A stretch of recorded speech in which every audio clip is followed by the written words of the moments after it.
Olá, seja bem-vindo à aula 04 do nosso curso de Matemática para Informática. Hoje nós vamos ver os cardinais. Como eu tinha falado antes, esse curso visa, né, como público-alvo, alunos do ensino médio, mas o conteúdo é de ensino fundamental. Então, nós temos que revisitar aquele conteúdo, só que de uma forma mais avançada. E cardinais é um assunto que é visto, sim, lá no ensino fundamental, né? Então, eu vou rever, dar só uma passada rápida sobre esse assunto, mas buscando coisas novas, né? Coisas que pouca gente sabe até. E como eu vou ter esse costume de definir exatamente o conjunto do universo em que estamos trabalhando, então eu vou seguir esse padrão praticamente em quase todas as aulas, então vou começar definindo. Nosso conjunto de universo será o dos inteiros não negativos, ou seja, o zero mais os positivos. E vamos agora de fato entrar no conteúdo. As palavras utilizadas para representar os números fazem parte da classe dos numerais. Isso aí é lá das aulas de português. E os numerais, por sua vez, são divididos em 5 espécies. Nós temos os numerais cardinais, que entram palavras como, por exemplo, 1, 2, 3, 4, 5. Nós temos as palavras também que são os ordinais, os numerais ordinais, que aí já são palavras do tipo, por exemplo, primeiro, segundo, terceiro, quarto, ou seja, indicam ordem. Nós temos palavras para indicar os numerais multiplicativos, e aí entra o dobro, o triplo, o quádruplo. Nós temos os numerais fracionários, por exemplo, um terço, um quarto, um quinto, décimo. Nós temos os coletivos também, que aí já representam conjuntos, uma centena, uma dezena, uma dúzia. Mas nessa aula nós vamos tratar basicamente dos numerais cardinais, que é o que nos interessa. Esse aqui é o slide da última aula. Nós vimos então, nós temos um algarismo, e aqui nós temos vários exemplos de numerais cardinais escritos em vários idiomas, ok? E esse aqui está em português, esse daqui destacado em verde. Nós temos aqui um cardinal em português, aqui espanhol, inglês, alemão, grego e russo. Agora, o que pouca gente sabe, isso inclusive pessoas de muito estudo, às vezes até doutores, não sabem que nós temos dois modos de ler os números, a escala longa e a escala curta. E essa diferença ela vai ocorrer apenas a partir de 1 bilhão. Então, tem que ter muito cuidado quando a gente vê a partir de 1 bilhão, né, dependendo do país que você está, isso pode ter uma grande diferença.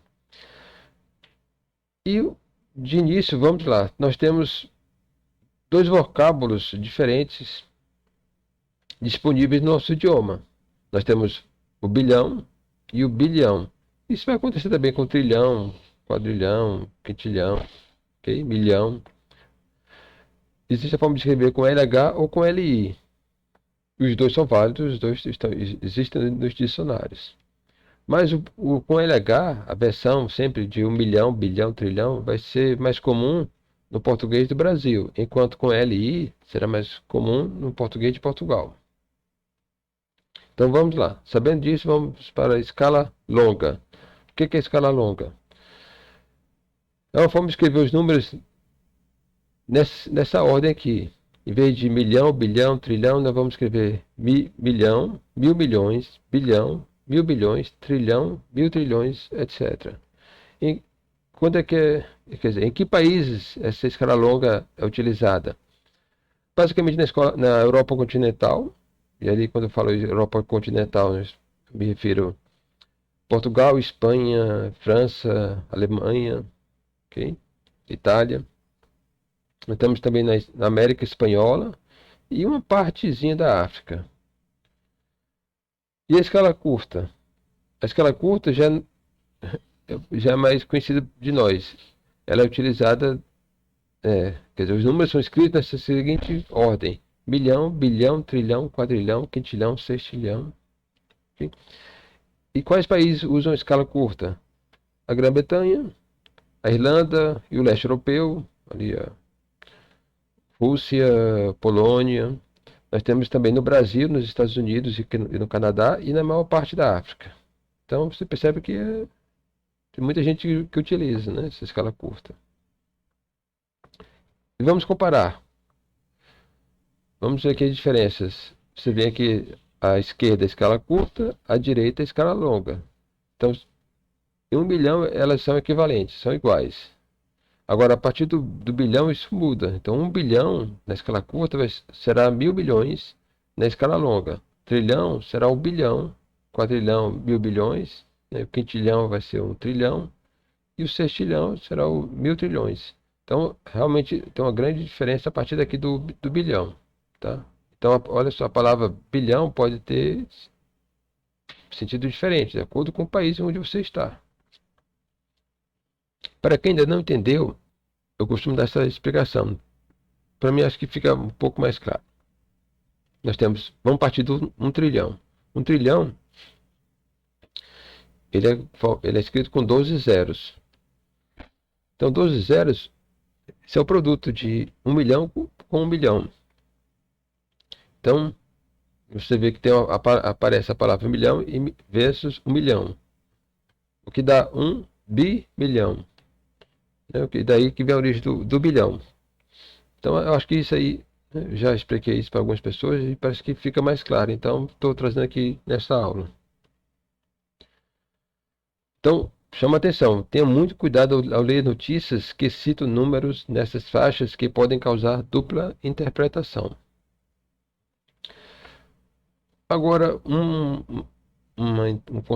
assunto bem interessante para nós, que eu acho mais útil, assim, mais no dia a dia, é essa regra do 3n mais 3, que eu denominei de regra do 3n mais 3. Vocês eu não encontrei nada na internet que tenha esse nome aqui, tá? Então, a criação minha. Até agora parece que foi que determinei. Ela é utilizada em algumas situações, nós devemos representar um numeral, na forma numérica, ou seja, com algarismos.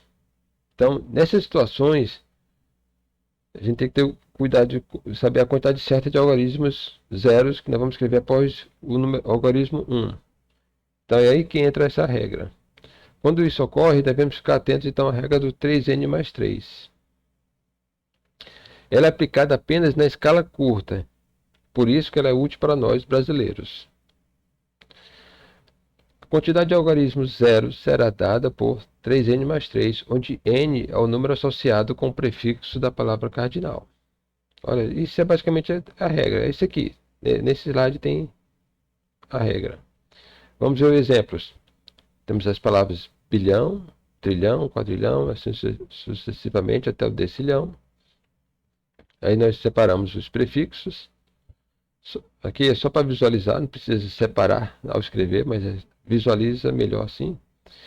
Que aí você tem os prefixos e o número associado com prefixo. O bi significa 2, o tri significa 3, quatri, 4, quinti, 5, sexti, 6, septi, 7, octi, 8, noni, 9 e o deci, 10. Então, aplicando a regra, você multiplica esse número por 3 e soma 3. Então, o bilhão terá 3 vezes 2, 6, com mais 3, 9, 9 zeros. O trilhão terá então 3 vezes 3, 9, com mais 3, 12, 12 zeros. E indo aqui até o final, o decilhão terá então, portanto, 3 vezes 10, 30, com mais 3, 33. 33 algarismos zeros. E essa lista não para aí, tá? Existem outras palavras também disponíveis no nosso idioma. Então lá nos dicionários você pode encontrar um decilhão, duodecilhão, tridecilhão, quatordecilhão, quindecilhão. E se você perceber os prefixos, você vê que existem dois prefixos e um que se repete, que é o desse. Tá? Então esse aqui Quais são os números associados? O 1 desse, o 11, o duo desse, 12, 3 desse, 13, assim sucessivamente até o 9 desse, que quer dizer 19. Podemos aplicar a regra. Então, o 1 decilhão tem quantos zeros? 3 vezes 11, 33. Com mais 3, 36. 36 zeros. E vindo aqui para o final, o 9 decilhão, 3 vezes 19 dá 57. Com mais 3 dá 60. 60 zeros. E ainda tem mais dois numerais cardinais interessantes. O vigintilhão e o centilhão. Que os prefixos correspondem ao 20 e ao 100, respectivamente. Então, esses números têm quantos zeros? O vigintilhão terá 63 zeros e o 100, 303 zeros. Então, vamos fazer uma reflexão. O algarismo 1 seguido por 303 algarismos zero. Isso é o centilhão. Então, muitos zeros. É um número muito grande. Nós utilizamos isso? Bom, quase todo mundo vai falar que não, mas sem saber, nós utilizamos quase todos os dias. E por quê? Porque sempre que fazemos uma compra pela internet, sempre que acessamos nossa conta bancária pela internet, ou sempre que acessamos nossa caixa de e-mail, ou seja, sempre que vemos aquele desenho de um cadeado no nosso navegador, ali vai ter um número da ordem de centilhão. E por quê? Porque a segurança do mundo eletrônico se dá por meio de criptografia, e esta só trabalha com números enormes. Nos anos 70, números da ordem dos vigintilhões davam conta do recado. No entanto, com o avanço da capacidade de processamento dos computadores, a criptografia já utiliza números da ordem dos centilhões. Viu? Então é isso. E só para encerrar, de uma forma assim, mais descontraída, né? Tem um zilhão, que muita gente ainda acha que isso está correspondendo a um número, mas na verdade não. O zilhão é só um numeral utilizado para indicar uma quantidade indefinida de coisas. Ok? E um exemplo que a gente costuma falar eu tenho 1 zilhão de contas para pagar. Então, na verdade, você não está especificando um valor exato, você está falando de um valor que você não tem ideia. Ok? Então, chegamos ao fim de uma aula bem curta, simplesmente para aumentar o vocabulário de vocês, né? E trazer coisas novas, né, informações novas, mas é bem curtinho, onde nós aprendemos de vocabulário novo. Nós temos aqui os numerais, os cardinais, a escala longa, a escala curta e o centilhão, que é os termos que nos interessam. Tá? Não trouxemos nenhuma simbologia nova nessa aula. Então, força e honra. Até a próxima aula. Muito obrigado.